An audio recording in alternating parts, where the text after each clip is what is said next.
जी नमस्कार, शुक्रिया राजीव जी एंड सभी दर्शकों को नववर्ष की हार्दिक शुभकामनाएँ। देखिए मार्केट एक नए हाई नई ऊँचाइयों को छूकर अब थोड़ा-सा एक तरह का आप समझ लीजिए कि रिलैक्स कर रहा है, थोड़ा-सा साँस ले रहा है अपनी नेक्स्ट चढ़ाई करने के लिए। और अगर आप ग्लोबल अगर क्यूज़ की बात करें तो सारे क्यूज़ बहुत ज़्यादा पॉजिटिव हैं।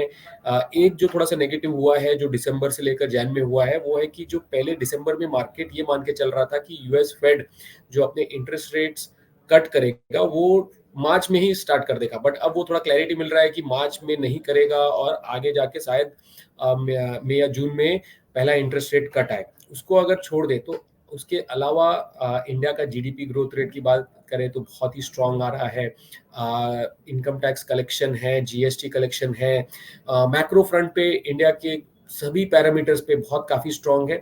अर्निंग्स की बात करें, जो हम माइक्रो की बात करते हैं, यहाँ पे H1 में जो निफ्टी अर्निंग्स है, कॉर्पोरेट अर्निंग्स है, वो 30% प्लस की बढ़त होकर आई है और हम पूरे साल का जो हमारा अनुमान है, वो अगर 24% के आसपास का है, तो जो आस्किंग रेट है दिसंबर और मार्च क्वार्टर में, वो फर्स्ट हाफ से काफ़ी कम है।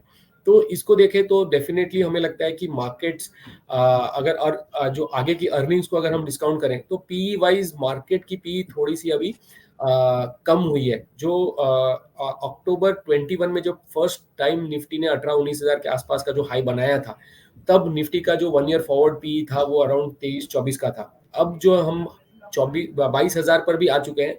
निफ्टी का 1 ईयर फॉरवर्ड पी अभी 20 टाइम के आसपास है। तो देखिए काफ़ी कंफर्ट ज़ोन पे मार्केट है। यहाँ से आगे जाके इंटरेस्ट रेट कट का एक बहुत बड़ा फैक्टर जो है वो मार्केट्स को पॉजिटिविटी देगा। इलेक्शंस हैं जो अब जो दिसंबर में स्टेट इलेक्शंस आए, उसको लेकर के भी मार्केट काफ़ी पॉजिटिवली ले रहा है। आप देखें तो पीएसयू कंपनीज़ में बहुत ज़्यादा उत्साह है, बहुत ज़्यादा उसमें इंटरेस्ट है मार्केट को लेकर। तो ओवरऑल हमें लगता है कि निफ्टी थोड़ा-सा एक कंसोलिडेट करेगा और फिर नेक्स्ट फेज़ जो है उसका जो अप मूव का वो स्टार्ट होगा।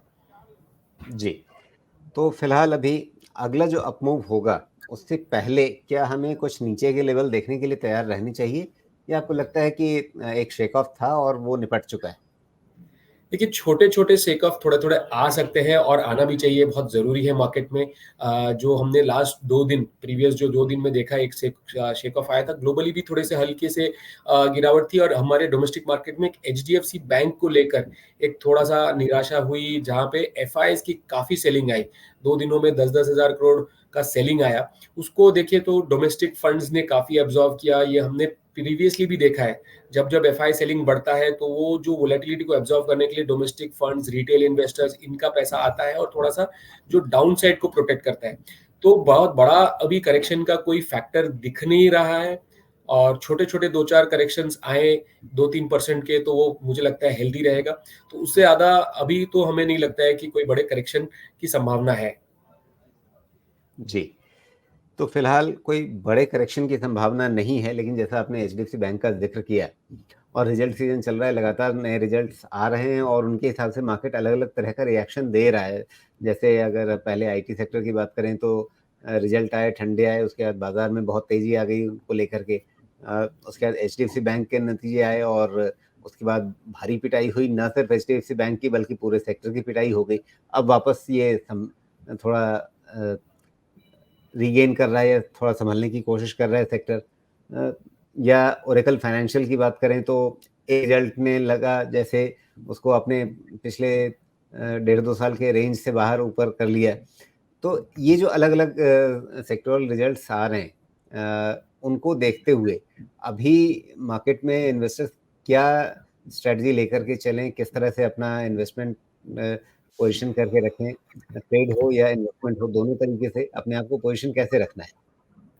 जी, बिल्कुल, बहुत ही अहम सवाल पूछा आपने राजीव जी। देखिए, अगर मैं जो आपको पहले भी रिज़ल्ट्स के बारे में बता रहा था, तो जो Q3 जो है, जो दिसंबर क्वार्टर जो तिमाही है, उसके नतीजे में हमारा जो ओवरऑल अनुमान है, जो हम मोतीलाल में स्टॉक्स कवर करते हैं, कुछ 260 प्लस कंपनीज़ को कवर करते हैं, उसमें हमारा अनुमान है नेट प्रॉफिट में 20% की बढ़ोतरी होगी और जो निफ्टी के कंपनीज़ है, उसमें हमारा अनुमान है 10% की बढ़ोतरी होगी। वो थोड़ा-सा बेस इफ़ेक्ट का भी इम्पैक्ट है। एबिटा मार्जिन्स जो जो फर्स्ट हाफ में बहुत ज़्यादा सपोर्टिव थे, वो कंटिन्यू होंगे एक्सपैंड होना, अगर हम फाइनेंशियल्स और बैंकिंग को हटा दें, तो हमें लगता है कि कुछ 150-160 बेसिस पॉइंट्स की बढ़त मार्जिन्स में होगी। और जो सेक्टर्स हैं जहां सबसे ज्यादा अर्निंग्स ग्रोथ पोटेंशियल है, एक है ऑटो सेक्टर जहां 35% की ग्रोथ होगी। सीमेंट है जहां हमारा अनुमान है कि उनका जो लास्ट ईयर का जो इम्पैक्ट था, कॉस्ट बहुत ज्यादा था, मार्जिन्स गिरे हुए थे, वॉल्यूम ग्रोथ नहीं था, प्राइसेस पे प्रेशर था, वो सब इम्प्रूव हुआ है। तो एक 98% वाई ऑन वाई ग्रोथ का हमारा अनुमान है। Capital goods, metals, health care, ये कुछ स्पेस है जहां पे हमें लगता है कि काफी ग्रोथ होगी।